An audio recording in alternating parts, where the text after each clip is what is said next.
है में अब तक आपने देखा कि सबूही और मोहित अबीरा को हॉस्पिटल लेकर आते हैं, जहां इन्हें पता चलता है कि अबीरा प्रेग्नेंट है। दूसरी तरफ शांसे की मां शांसे से कहती है कि तुम सरमद के घर क्यों गई थी मुझे बताए बगैर। तो शांसे अपनी मां से कहती है कि मुझसे बर्दाश्त नहीं हो रहा था कि सरमद मुझे धोखा दे रहा है। मोहित की मां सबूही को कहती है कि अपनी बेटी को संभाल कर रखे, मेरा बेटा इसका नौकर नहीं है, आपकी बेटी तो रोज़ नया ड्रामा करती है। सबूही कहती है कि वो ड्रामा नहीं कर रही। दूसरी तरफ सबूही अबीरा को समझाती है कि तुम अपना घर बसाना, हारून तुम्हें कल लेने आएगा।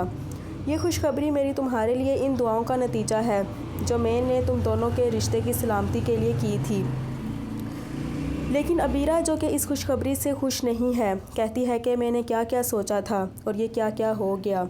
सबरीना जो कि मोहित से नाराज़ है, मोहित सबरीना से कहता है कि क्या तरीका है अपनी नाराज़गी ज़ाहिर करने का। तो सबरीना कहती है कि मुझे ही अपनी लिमिट्स क्रॉस नहीं करनी चाहिए थी, लेकिन शायद आप दोनों अपनी लिमिट्स में नहीं रह सकते।